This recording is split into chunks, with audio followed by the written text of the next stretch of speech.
You know what the result was? 15 out of 16 kill shots. And the one I missed would have hit the president's ear. This is just part of the heated exchange that happened when Representative Pat Fallon grilled Secret Service Director Kimberly Cheatle about specific details on the attempted assassination of former President Donald Trump. Here's more from that day's hearing. How did a 20-year-old loner with a week's notice pick the absolute best location to assassinate President Trump when the entire Secret Service missed it? Director Cheatle, in your leadership, your agency got outsmarted and outmaneuvered by a 20-year-old. How can we have any confidence that you could stop trained professionals from a nefarious nation state? Those are absolutely questions that we need to have. I know they're questions, but you know, the fact of the matter is we can't have that confidence. Director, do you have the ability personally, and do you have the authority to beef up security of any of your protectees? Yes, I do. Okay. I can't believe she said that with a straight face. If that were true, what happened that day would have never happened. So were you also aware there was a credible threat President Trump was facing? He was facing a heightened security threat to a foreign adversary? Yes. Okay. So given that there was an increased threat to President Trump's life, was he provided a full security complement akin to what a sitting U.S. president would receive? He was provided a full complement of security based on the threat assessment that we had. That's not my question. And the venue. My question is, if he'd been the sitting president, would he have had the same security he had on July 13th, or would have been beefed up? There is a difference between the sitting president. So your answer is he didn't. And continuity of government and the responsibility that we have. So he did not. Okay, there wasn't a CAT team, a full CAT team on site. There wasn't counter-surveillance teams on site. But this is the thing. You just said you had the ability to beef up the security. You knew about the threat, and you didn't. And that's as telling as it is chilling. It's shocking how careless and disrespectful she has been with America's safety. Just firing her isn't enough. This is so serious that she should be put on trial for betraying our country. We need to show that this kind of betrayal won't be allowed in any way. We have satellite images from the Butler Fairgrounds. Have you visited the site? No, I have not. 9 days and you have not visited the site. One of the biggest events in the past century, and she doesn't want to be bothered. Sounds pretty familiar to me.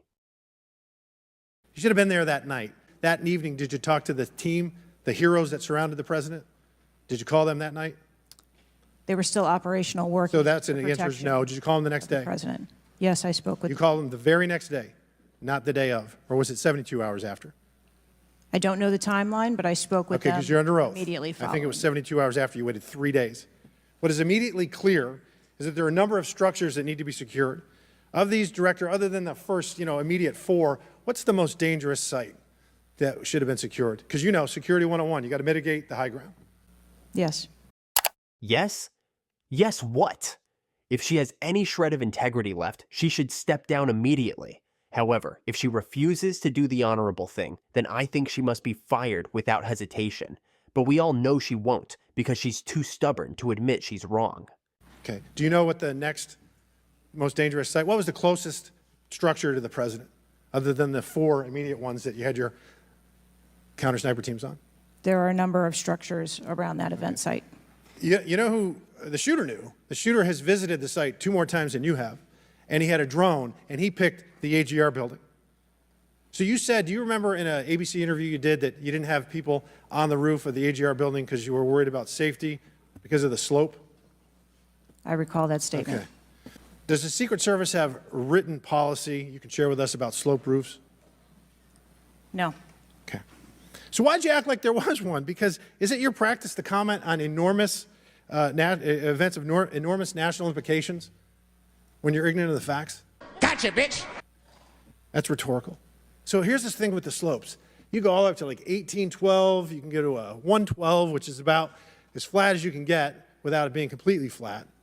And you're saying that there was a danger, safety concern there, but the problem is, Director, you put your counter snipers on a 312 roof, which is steeper than the 112. And by the way, the 112 is ADA compliant. You can build a ramp for a wheelchair on a 112 roof. So these are nothing but pathetic excuses, and they make no sense, and they're a bunch of cow dung. All the law enforcement I've spoken with over the last 9 days are amazed that the AGR rooftop was not secure. And you want to know why? Because it's dangerous. I have never had any long gun training in my life. I own an AR-15, and last time I shot it one time my whole life. It was 6 years ago. That is until Saturday, where we recreated the events, in Savoy, Texas, where you recreated what happened in Butler. I was lying prone on a sloped roof at 130 yards at 6:30 at night. And I knew that he had a scope. I didn't know what kind, red dot or magnified. So I shot 8 rounds from both. You know what the result was? 15 out of 16 kill shots. And the one I missed would have hit the president's ear. That's a 94% success rate. And that shooter was a better shot than me. It is a miracle President Trump wasn't killed.